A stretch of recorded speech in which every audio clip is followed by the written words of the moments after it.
sejauh mana sih anak untuk ikut menasihati bapak atau mendebat bapak gitu? Bagaimana sih di tuntunan Islam itu biar saya nggak terlalu jauh? Assalamualaikum warahmatullahi wabarakatuh. Waalaikumsalam warahmatullahi wabarakatuh. Akhirnya Talkjil season ketiga lanjut lagi nih bersama Ustadz Zul. Ya tentunya Ustadz Zulkarnain, semoga Allah jaga beliau. Amin, amin. Dan juga ada narasumber kita kali ini, memang ini pelawak komedian tapi udah nggak mau dan meninggalkan dunia entertainment. Wah, malah saya yang saya tahu, bener gak sih? Iya. Pengusaha sekarang beliau nih, Isa Bajai. Wah, mantap.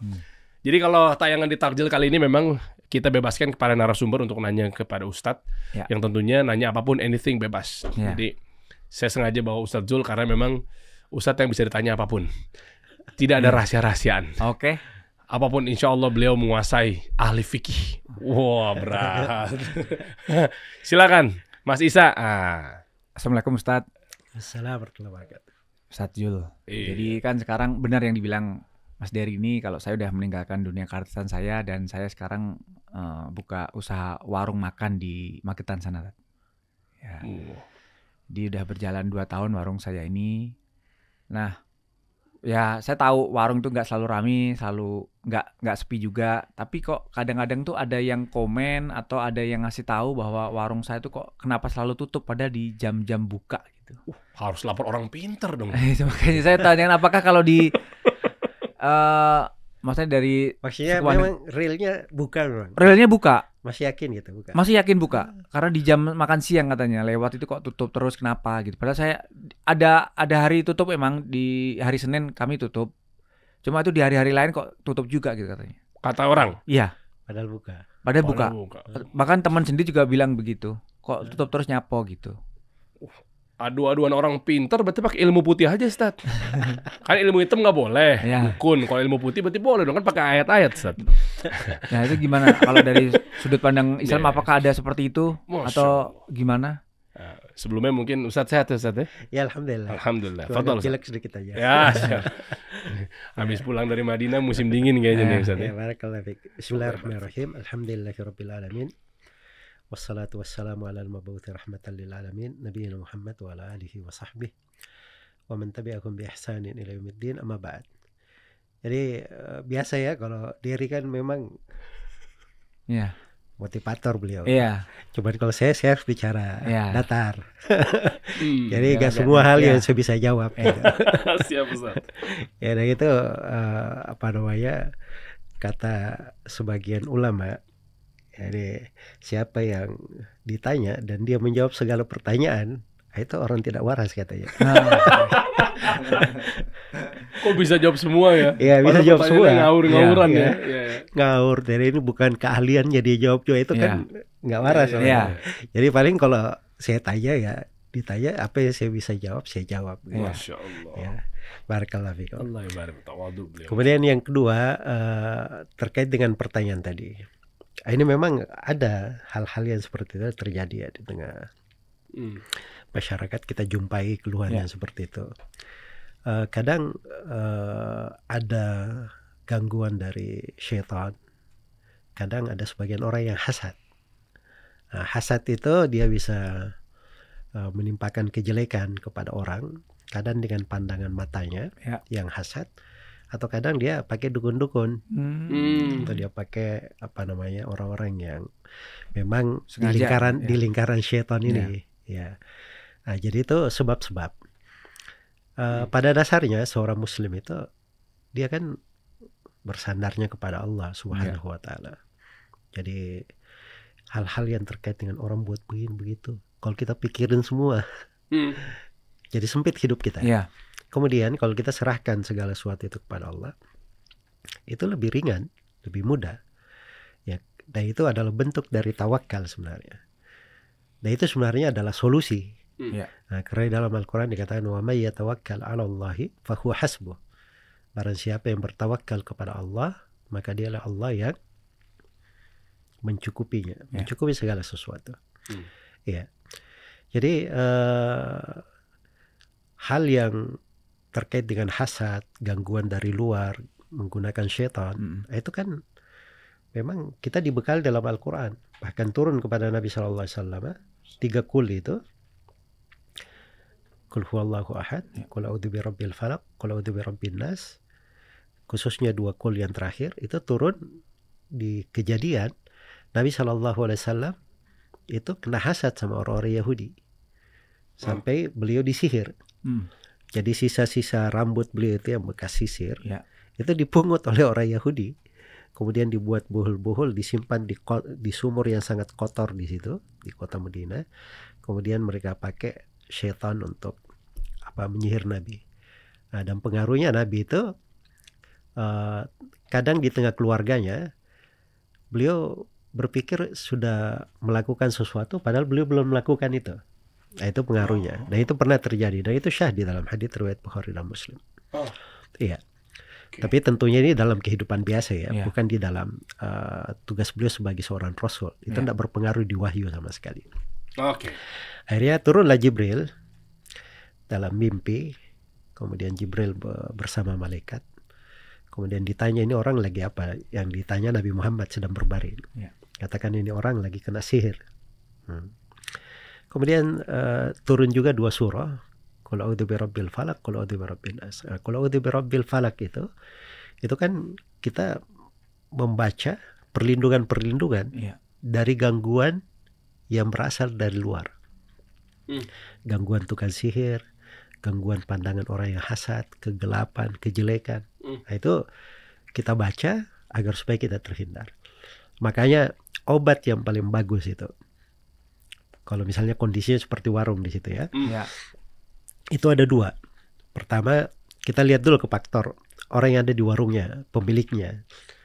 Nah, ini perlu membentengi dirinya dengan benteng-benteng itu tadi. Jadi kan 3 kul ini kan disyariatkan dibaca di pagi, di selepas sholat, baca ketika akan tidur. Dan itu insya Allah akan menghindarkan kita dari seluruh gangguan itu. Kemudian kita ada doa-doa bacaan. Bismillah, misalnya dibaca di pagi dan sore ya. Bismillahilladzi la yadurru ma'asmihi syai'un fil ardi wala fis sama. Ringkas doanya. Tapi kandungannya luar biasa. Dengan nama Allah yang dengan namanya tidak akan ada yang membahayakan sesuatu pun di langit dan di bumi. Nah, itu kalau kita baca pagi dan sore itu kan luar biasa dari benteng perlindungan. Jadi orang yang ada di situ, orang yang bekerja, kalau dia baca itu dia akan dilindungi. Nah, demikian pula terkait dengan tempatnya. Jadi ketika orang masuk ke warungnya, tempat kerjanya, ke usahanya, dia banyak berucap Masya Allah, la hawla wa la quwata illa billah. Ya, jadi dia bilang kalau dia lihat sesuatu ini bagus ya, kerjaan saya rapi, kantor saya, tapi dia bilang Masya Allah. Nah, itu untuk menghindarkan dia juga dari orang-orang yang hasad, orang yang nggak bagus. Terus dia bilang la haula wa la quwata illa billah. Sebab asalnya nikmat itu bukan kita yang miliki, bukan karena kita kemampuan kita, keahlian kita, harta kita, itu kan semuanya pemberian Allah kepada kita. Jadi kita selalu bilang tidak ada daya dan upaya kecuali datangnya dari Allah. Nah, kalau kita lakukan hal tersebut itu insya Allah benteng kuat. Dan yakin saya tidak mungkin itu terjadi pada seorang mukmin apabila dia melaksanakan bagian-bagian dari agamanya seperti yang kita terangkan. Dan itu sedikit dari banyak hal yang diajarkan di dalam agama kita. Kemudian yang terakhir, ini ada obat ya, pengobatan kalau sudah terjadi. Itu banyak kejadian. Ada sebagian rumah, bagus rumahnya. Tiba-tiba ada yang berkunjung datang. Ternyata rumahnya keluar semut, keluar serangga-serangga banyak. Gak tahu dari mana asal usulnya. Keluar terus. Nah itu kadang pengaruh dari pandangan hasad sebagian orang. Pandangan hasad sebagian orang yang hasad ditunggangi oleh syaitan. Itu dulu berjalan di tengah sebagian orang Arab itu. Kalau ada orang bawa unta banyak, ini sudah hasad lihat ya. Dia cuma bilang, ini sebentar lagi kita makan unta. Tiba-tiba mati untanya. Orang yang lewat itu disembelih sama mereka makan. Nah, itu pandangan hasad. Nah, itu ditunggangi oleh syaitan. Dan itu kata Nabi SAW, al-ainu haqqun. Keburukan yang terjadi oleh pandangan hasad itu hak benar adanya. Tapi bagi seorang mukmin dia tidak perlu khawatir. Karena kita sudah dibekali dengan 3 kul itu tadi. Ya, dengan doa-doa dan zikir. Ya, maka itu semuanya adalah sebab-sebab yang lebih membuat kita bergantung kepada Allah, dekat kepada Allah. Cuman kalau terjadi kejadian seperti itu, gimana mengobatinya? Gimana? Misalnya gambarannya warungnya, saya lewat misalnya, nggak kelihatan warungnya, ya kan? Padahal warungnya buka, ya, taunya jam kerja, di foto lagi ada dokumentasinya. Kok bisa kelihatannya orang yang lewat ini ketutup? Kayak ketutup. Nah, ini mungkin ada hal-hal yang perlu ditangani di situ secara khusus. Dan itu caranya mudah. Misalnya ambil air dalam sebuah botol, kemudian kita bacakan Al-Fatihah, ayat kursi, 3 kul, paling sedikit ya. Boleh dibacakan surah-surah lain, kemudian tentunya didekatkan mulut ke air itu supaya bacaan Al-Quran di nafas itu masuk ke dalam air. Setelah itu dipercikkan aja ke sekelilingnya, insya Allah kan hilang itu. Itu penjagaan-penjagaan boleh dilakukan. 3 kul tadi, ayat kursi. Ya, cuman ya biasanya berjalan dibaca Al-Fatihah, ayat kursi 3 kul. Itu yang biasa berjalan di tengah. Banyak ulama mengajarkan seperti itu. Hanya saja kalau ingin membaca surah yang lain, gak ada masalah. Tapi khusus untuk surah-surah ini, memang dia punya keutamaan-keutamaan. Ayat-ayat yang saya sebutkan tadi punya keutamaan-keutamaan khusus gitu. Ya, barakallahu fikum. Allah barik fikum, masya Allah. Satu persatu kita runut ya berarti ya. Berarti itu gara-gara pandangan ain ya maksudnya Ustaz? Ain ya. Mungkin saja ain, mungkin juga ada sihir, ada ini. Ada banyak kemungkinan. Atau mungkin juga dari yang punya tadi katanya harus perlu membentengin diri. Mungkin selama ini benteng saya kurang baru. Iya, makanya tadi yang Ustadz bilang habis waktu subuh sama setelah asar itu maksudnya zikir pagi petang ya Ustadz ya? Iya, zikir pagi petang. Zikir pagi petang nanti diperbanyak tuh berarti kan habis sholat subuh sama habis sholat asar itu kan ada pasti ada 3 kul tadi di dalam tuh. Iya. Terus sama itu gini, sebelum dipercikan tadi baca bentengin itu tuh nggak perlu sambil mungkin ditiupin apa segala macam Ustaz ya? Nggak, di airnya aja kita. Bukan yang zikir pagi petang itu cukup diamalin untuk diri sendiri ya? Iya, diamalin untuk diri sendiri. Ada cara lain sebenarnya kalau di warungnya dibacakan surah Al-Baqarah penuh. Pas kapan? Surah Al-Baqarah. Kapan aja. Diputar murotal boleh nggak? Lebih bagus dibaca sendiri. Putar murotal boleh, tapi baca sendiri lebih bagus. Baca, di ngajiin lah mungkin begitu ya. Ya karena sebuah tempat, rumah atau tempat yang ada aktivitas di situ. Kalau dibacakan surah Al-Baqarah, itu setan akan lari darinya. Oh, makanya ayat kursi ada di dalam Al-Baqarah itu ya, Ustaz? Ayat kursi kan ayat yang paling agung dalam Al-Quran. Siap. Kan ada di dalam Al-Baqarah tuh. Ya. Jadi itu keistimewaan Al-Quran. Dia penyembuh bukan untuk hati saja, bukan untuk jiwa saja, juga penyembuh untuk fisik dan penyembuh untuk apa yang diperlukan. Masya Allah. Kalau udah dibaca terus sambil abis itu kan nggak mungkin baca 24 jam ya, dibaca-baca mulu ya misalnya. Udah dibaca sama pemiliknya, abis itu diputar murotal aja. Setelah kita udah baca sendiri gitu, Ustaz. Gak apa-apa. Biar lebih membentengi gitu. Itu kan menghidupkan suasana zikir namanya. Dan itu juga satu poin bagus. Karyawan gimana, Ustaz? Perlu juga karyawan diajarin aja yang ringan-ringan. Iya. Ya seperti baca 3 kul, masa nggak ada yang hafal? Benar. Ayat kursi, Al-Fatihah. Ya. Andalan saya juga kan lagi pas sholat kan. Itu aja sih. Ya Masya Allah, baca Qul huwallahu ahad ulangi 3 kali seperti membaca satu Al-Quran. Oh iya. Berarti nggak perlu baca Al-Quran, Ustaz? Bukan nggak perlu baca Al-Quran. Gitu. Umpamanya. Siap, Masya Allah. Terkait Masya Allah, Tabarakallah itu juga kali Ustaz ya, biar kita nggak kena ain dalam artian karena memang segala puji hanya milik Allah gitu Ustaz ya. Ya, jadi itu kalau masuk ke tempat usaha kita, ini juga banyak dilalaikan oleh pebisnis kan. Oh, masuk dia lihat kok Masya Allah, barang saya banyak banget. Dia nggak bilang Masya Allah ya. Barang banyak, akhirnya tumbuh kesombongan, tumbuh ke ini. Itu kan sebab datangnya musibah dan penyakit tuh ya. Rame ini ya. Iya. Laris ya. Tapi nggak ngomong Masya Allah gitu kan. Masya Allah. Siap, jazakallah khair Ustaz. Iya, makanya nggak perlu pasang pelaris di toko. Pasang apa namanya, jimat benteng apa segala macam. Selain daripada itu diharamkan di dalam agama, termasuk dalam bentuk kesyirikan. Kita artinya apa namanya, tidak bersyukur terhadap nikmat Allah. Kita sudah diberi syariat-syariat mudah sekali dan luar biasa pengaruhnya di dalam kehidupan. Kalau hiasan ngaruh gak sih di warung tuh? Hiasan itu nggak ada masalah ya, cuman yang perlu dihindari itu kalau dia ada gambar makhluk bernyawa. Nah, itu yang menjadi masalah. Karena di dalam hadits Aisyah di riwayat Bukhari dan Muslim, Rasulullah SAW bersabda, "La tadkhulul malaikatu baitan fihi kalbun wala surah." Malaikat itu, maksudnya malaikat rahmat, itu tidak akan masuk ke rumah yang ada anjing, ada gambarnya.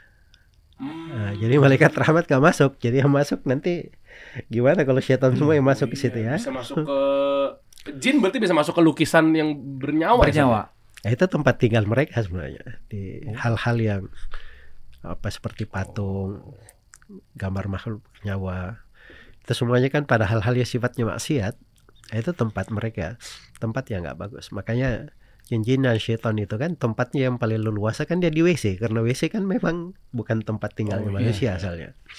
Kalau maksudnya baik, ada foto syekh gitu, kita pajang gitu, Ustaz. Itu gimana, Ustaz? Kan maksudnya baik, ini ulama gitu. Sama foto saya sendiri, masa saya juga sarang ini.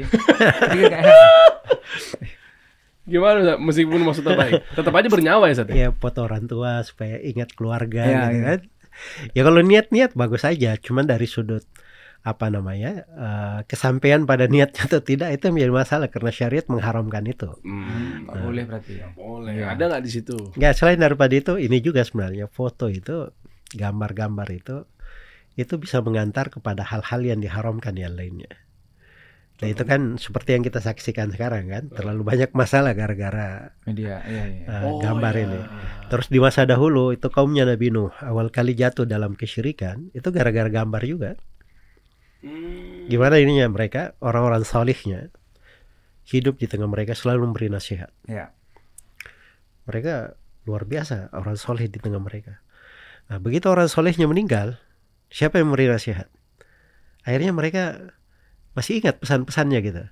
Nah, mereka gambarnya orang-orang salih itu. Jadi kalau ingat gambar orang salihnya, mereka pun ingat orang salih kami dulu pernah berpesan begini dan begini. Berlalu generasi berikutnya dia nggak tahu maksud tujuan mereka apa. Akhirnya ini kayaknya gambar ini dibesarkan nih oleh orang-orang dahulu kita. Dirubahlah gambar itu menjadi patung-patung berhala. Akhirnya lama kelamaan akhirnya disembah, menjadi diibadahi. Nah itulah yang kenapa syariat mengharamkan, karena ada sesuatu, biasanya diharamkan itu ada dua. Ada diharamkan pada zatnya, seperti diharamkannya anjing, babi. Ada yang diharamkan sesuatu karena bisa mengantar kepada hal yang diharamkan yang lainnya, yang lebih besar. Enggak mesti zatnya berarti ya? Mesti zatnya ya. Masya Allah, barakallahu fikum. Ada lagi Mas Isa yang mau ditanyakan? Mantap nih, seru nih. Ada lagi nih, kan udah 3 tahun ini kan saya pulang untuk merawat ibu sampai ibu nggak ada nih. Jadi sekarang tinggal bapak. Sejauh mana sih anak untuk ikut menasihati bapak atau mendebat bapak gitu? Bagaimana sih di tuntunan Islam itu biar saya nggak terlalu jauh atau? Jadi misal gini, kan setelah ibu nggak ada nih, bapak kadang pas saya datang rumah atau nemenin tuh agak sibuk dengan handphonenya. Kadang malah share-share yang didapat dari grup teman-temannya di-share ke keluarga gitu. Kalau menurut saya itu berita-berita itu nggak penting atau mungkin justru salah gitu.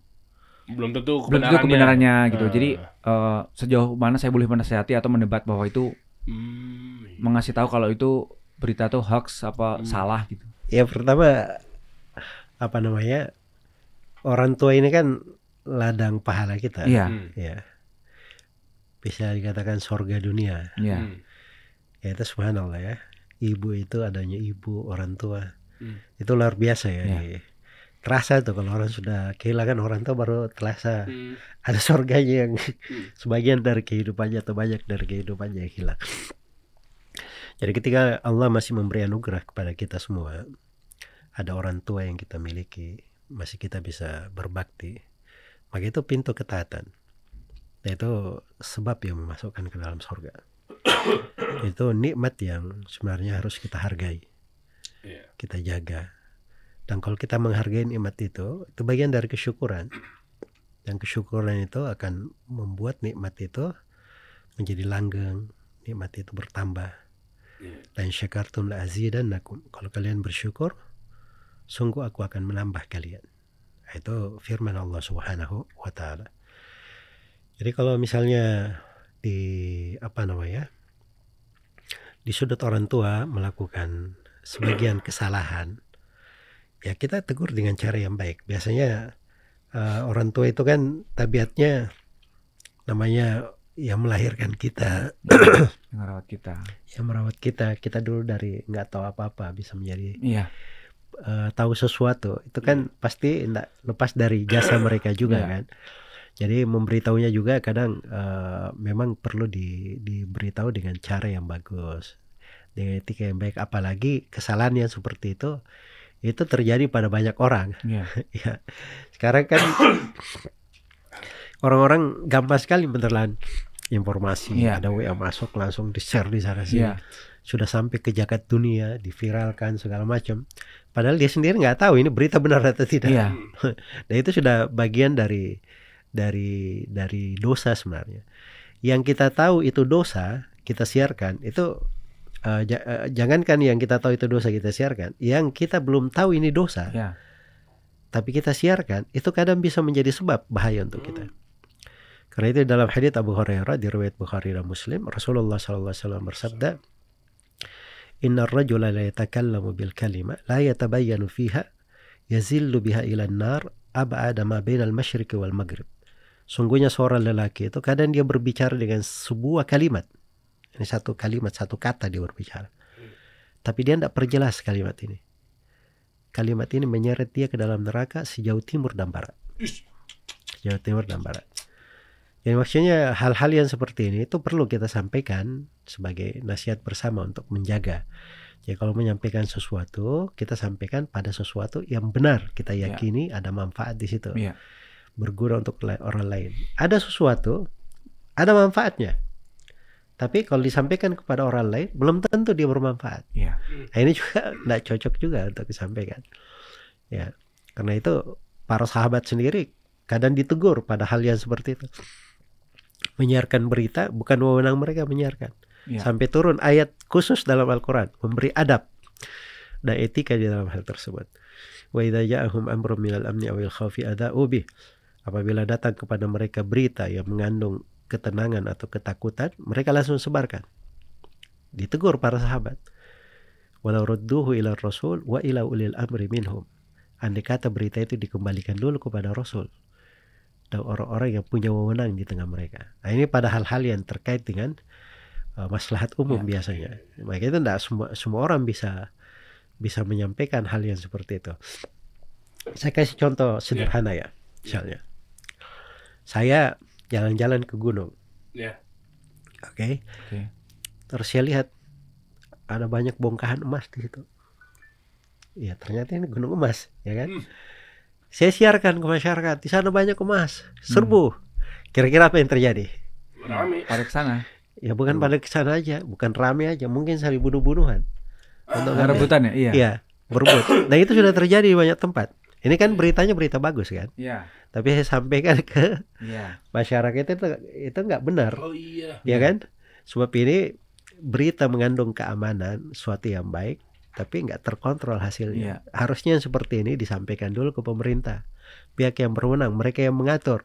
Kalau mau dimanfaatkan oleh masyarakat, mereka yang buat aturannya bagaimana cara mengambil manfaat supaya semuanya aman. Yang manfaat pun menggali sembarangan, dia tidak punya keahlian, cuma gali, akhirnya masuk lubang. Berapa banyak yang gali-gali terkubur di dalam lubang itu. Itu kan terjadi kan. Jadi hal-hal yang seperti itu kadang sepele, tapi perhatikan luar biasa syariat itu. Memberikan aturan-aturan. Nah ini salah satu ayat-ayat namanya di bidang politik syari. Ya, cuman fikihnya dalam bisa satu jilid buku. Lama lagi nih. Iyalah, tentang pemerintah apa segala macam punya wewenang kan. Mantan ada kata ulil amri di situ, nggak sembarangan tuh ya. Nggak boleh buru-buru disebar jadi kalau ada berita. Walaupun itu berita baik ternyata. Negurnya gimana tapi Ustaz? Dengan cara yang baik tadi. Dengan cara yang baiknya maksudnya apakah ada contoh kayak ada step-stepnya atau langsung kayak nggak boleh gitu Pak? Negurnya datangin orang yang bersangkutan. Itu baru benar dia negur. Jangan di grup juga. Kan jadi kesebar kemana-mana, jadi kayak ngebongkar aib juga ujung-ujungnya. Jadi ngomong empat mata. Misalnya kan ada di grup keluarga nih, jangan langsung tiba-tiba kayak, Pak itu kan hoax kali, masa enggak, udah gede nggak ngerti. Langsung ngomong ya berarti. Ya kalau bahasa Arab itu ada namanya nasihat. Nasihat. Artinya menasihati, berlaku tulus. Dan ada namanya fadhiha. Fadhiha itu membeberkan aib orang. Apa namanya, mencelakakan dia. Ini yang dia lakukan ini yang mana? Nasihat kah atau membeberkan keburukan orang? Itu kan beda tipis dia. Kalau dia datangin pemerintahnya, langsung dia ngomong berdua, itu baru benar tuh, orang tulus tuh. Dan itu bisa mempertanggungjawabkan ucapannya. Nah, bisa mempertanggungjawabkan ucapannya. Tapi kalau ceritanya di luar, semua orang bisa cerita di luar. Semua orang bisa berbicara di mana saja. Makanya pernah itu ada salah seorang sahabat, dia komplain kepada Muawiyah. Ini pendapat Muawiyah benar-benar nggak bisa diterima.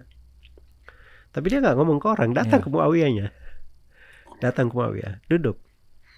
Dia bilang, ya wahai Amirul Mukminin, engkau begini dan begini. Muawiyah radhiyallahu taala anhu santun, dia dengarkan.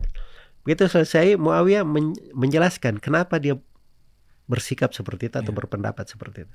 Begitu selesai Muawiyah bicara, langsung masuk akal oleh sahabat ini. Dia terima ucapan Muawiyah. Jadi belum tentu kita itu punya pendapat, kita masuk, oh ini pendapat saya. Ternyata begitu kita dengar yang lain, kita baru tahu ternyata pendapat yang benar, saya yang salah. Nah itu banyak terjadi sebab kebijaksanaan pemerintah itu kadang ada hal-hal di belakangnya itu bukan konsumsi publik. Itu memang diberi wewenang sebagai pemerintah untuk memutuskan hal yang seperti itu. Coba bayangkan aja rahasia-rahasia negara, masa semua orang tahu? Gak mungkin kan? Jadi terhadap negara pemimpin juga nggak bisa asal gas begitu. Tapi kalau nggak ngerti caranya, kan ada yang bilang, ya kan nggak bisa ngomong empat mata, gimana nggak kenal? Atau solusinya kabur aja dulu kan? Jangan dong. Seorang itu kalau dia punya kecintaan kepada negerinya, terus dia sendiri orang yang punya sikap-sikap yang positif, dia nggak akan berpikir seperti itu. Orang namanya hidup, masalah kan ada. Justru masalah itu kita harus menghadapinya. Karena menghadapi masalah kadang itu bentuk dari kesabaran. Sabar itu sudah berpahala, ya kan? Seorang dia tidak sanggup menghadapi masalah tersebut, kemudian dia ridho akan ketentuan Allah, itu pahala yang lain. Ngapain kabur-kabur? Cari kehidupan lebih baik, Sat. Kan negara ini katanya udah nggak takutnya tidak memihak pada rakyat. Katanya cinta kepada negerinya. Gimana caranya kalau ada masalah negerinya ditinggalin? Ya nggak bisa kayak gitu. Itu bukan. Harus kita hadapin ya. Ya dia hadapin, hal-hal seperti itu biasa terjadi. Ya yang menentukan berpindah dari sebuah negeri ke negeri yang lain itu bukan kebijaksanaan orang per orang. Karena itu para sahabat di Mekah itu waktu mereka minoritas tertindas, bahkan Nabi SAW sendiri saja itu tidak pernah mengambil keputusan hijrah pindah. Tapi hijrah itu kapan? Beliau lakukan setelah Allah beri wahyu untuk berhijrah. Sahabat juga nggak ada yang kabur sendiri pergi. Nabi yang kasih izin hijrah ke Habasyah sekali, hijrah kedua, kemudian hijrah ke Madinah. Ya baru ada izin dari Nabi, baru pergi para sahabat. Nah begitu cara hidup. Ini ramenya sekarang akhirnya jadinya, ini jadi bahas kabur aja dulu ya. Bentar aja nggak apa-apa ya Mas. Hashtag hijrah aja dulu.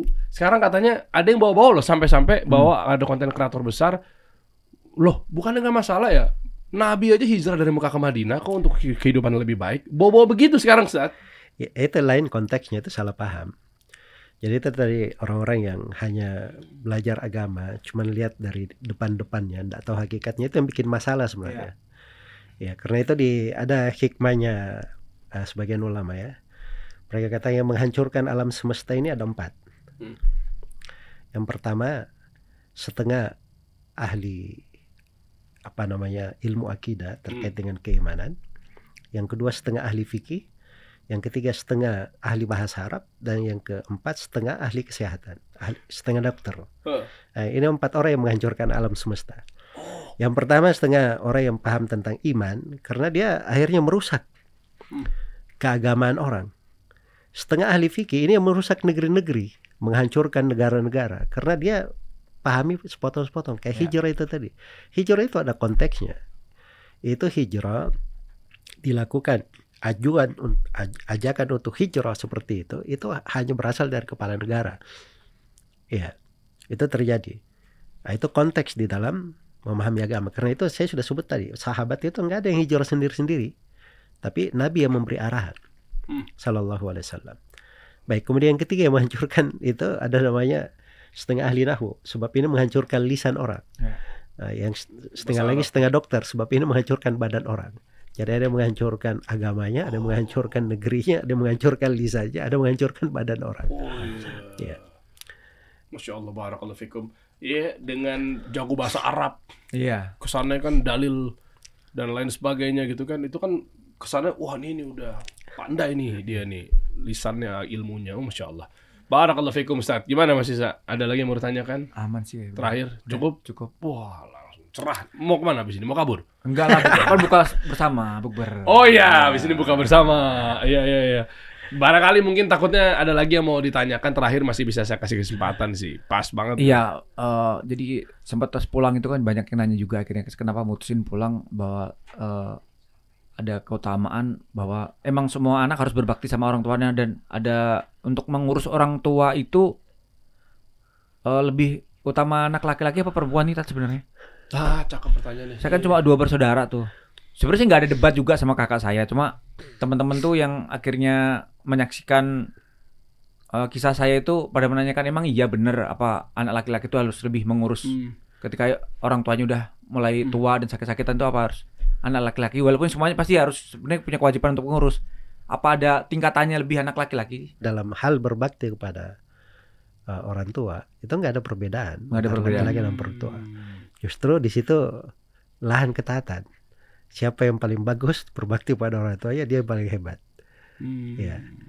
Jadi kalau Allah berikan kepada kita sebuah kemudahan untuk kita berbakti kepada orang tua kita, berarti itu adalah tanda kebaikan untuk kita dalam kehidupan. Sebab jarang loh orang-orang, apalagi dia sudah punya pekerjaan bagus dan seterusnya, tiba-tiba dia tinggalin untuk berbakti kepada orang tuanya. Mungkin di hatinya itu kan gak enak gitu. Sudah terbiasa dengan hal yang nyaman, tiba-tiba dia merasa agak sempit gitu karena mengurus orang tuanya. Tapi tetap dia lakukan hal itu, mungkin itu sudut kebaikan lebih banyak untuknya. Tapi kan kebaikan itu nggak mesti selalu kita lihat dengan mata kita ini. Kebaikan yang Allah berikan itu untuk kita banyak hal. Mungkin kita nggak ketahui. Ada kebaikan dalam bentuk keberkahan hidup, ada dalam bentuk ketenangan, ada dalam bentuk keselamatan, afiat. Itu kadang kita diselamatkan dari banyak musibah dan bahaya. Kan kita tidak tahu musibah apa yang Allah selamatkan kita dari ya. Ya mungkin itu dari sebab amalan kita juga. Masya Allah. Ya barakallahu fikum. Allah barik fik. Aman ya berarti. Aman. Berarti kakak perempuan ya? Kakak perempuan. Tapi saling saling support dan backup juga. Nggak ada perdebatan. Cuma kan orang-orang akhirnya bertanya soal kisah saya itu kan, memang benar anak laki-laki harus lebih mengurus lah istilahnya. Kok sampai segitunya lusa kan gitu kan, sampai balik ke kampung halaman, terus kalau meninggalin kerjaan ini. Dan tadi pas ngobrol di lain kesempatan Ustadz ngobrol berdua doang sama beliau, cerita tentang keberkahan juga ya. Maksudnya kan ketika dulu punya banyak uang gitu kan, ketimbang sekarang mungkin kan jomplang banget ya pendapatannya dari artis yang jualan warung. Dan jualan warungnya dalam artian lagi merintis. Kan jual warung bisa juga lebih besar daripada artis kan. Tapi kan lagi merintis kan kondisinya kan lagi awal-awal. Meskipun berbeda pendapatannya tapi berasa lebih berasa punya uang ya. Iya, lebih menikmati gitu. Masya Allah. Keren. Siap kalau gitu. Mungkin Ustadz sebagai penutup bisa dibilang dalam hal sekarang kan momennya momen Ramadan atau puasa lah ya. Nah mungkin ada kata-kata yang mau ditambahkan buat penyemangat kita ketika kita menahan hawa nafsu, lapar, haus. Jadi ya memang harus ada dari perbincangan kita ini satu hikmah untuk kita pedoman dalam menata jiwa kita di bulan Ramadan ini supaya kita insya Allah akan menjadi lebih baik. Nah itu mungkin saya ambil dari percakapan kita bahwa di dalam kehidupan ini kadang ada hal-hal yang Allah pilihkan. Menurut kita kurang nyaman gitu. Tapi siapa yang tahu barangkali itu lebih baik untuk kita. Nah, dan itu kaidah dalam kehidupan yang Allah sudah tetapkan dalam Al-Quran. Fa'asa an takrahu syai'an wa huwa khairul lakum. Wa asa an tuhibbu syai'an wa huwa syarrul lakum. Wallahu ya'lamu wa antum la ta'lamun. Barangkali kalian itu benci sesuatu padahal itu lebih baik bagi kalian. Dan barangkali kalian cinta sesuatu padahal itu adalah buruk bagi kalian. Dialah Allah yang Maha tahu, sedangkan kalian nggak tahu. Ya. Jadi paling nikmatnya itu kita mengikuti apa yang Allah perintahkan. Sepanjang itu jalur ketaatan, kita jalani. Gak usah ragu di atas ketaatan. Kalau ada hal-hal yang Allah pilihkan, walaupun terasa hari ini kurang nyaman, tahu saja sepanjang itu ketaatan, apalagi pintu berbakti kepada orang tua ya, pasti akibatnya lebih baik. Kalau kita nggak lihat di dunia, kita akan lihat yang baik itu di akhir. Ya, barakallahu fikum. Allah barik fik. Siap, terima kasih Ustaz. Jazakallah khair wa barakallahu fikum. Assalamualaikum warahmatullahi wabarakatuh. Nah, intinya adalah mungkin terakhir saya mau kasih hadiah buat Mas Isa Bajai. Wah, ini nih. Hadiah nih. Hadiah ini. Sarung tenun buah kecubung. Siap. Biar lebih semangat lagi tarawehnya, sholat 5 waktunya, ya kan? Mungkin sholat sunnahnya dan lain sebagainya. Nah, ini adalah sarung kecubung selalu jadi tradisi sejak tahun 1966. Mas Isa nih. Platinum lagi nih. Wush, keren ya. Ini menghadirkan sebuah keindahan karya seni tradisional bermutu tinggi. Sarung kecubung. Nah, ini kalau mau dilihat dulu boleh tipis-tipis. Premium bos. Oh, Indonesia banget ya. Kecubung, always be tradition. Wih, keren. Terima kasih, saya terima. Oh iya. Ini selain pakai sarung, kalau lagi tarawih di dekat masjid kompleks saya harus pakai helm. Kenapa gitu? Imamnya ngebut baca suratnya. Tahu banget tuh, saya tahu. Ini baru ingat juga, terkenal rumahnya wilayah beliau ini. Oh iya, bener. Magetan. Iya. Bener kan? Iya. Magetan, bacanya cepet-cepet. Kalau Magetan lama, ada yang salah satu pondok yang lama, yang seharian sampai subuh sampai lanjut ke sahur lagi. Iya, ya, surat panjang-panjang ada. Oh, ada iya. Ya. Yang ngebut juga emang di Jawa Timur juga ada. Tahu ngebut tuh. Iya. Pernah nonton tuh tayangannya tuh. Iya. Kayak makanya filman pelatuk begitu, Ustaz. Maksudnya ini gimana hukumnya, Ustaz? Nanti kita bahas dengan kesempatan ya.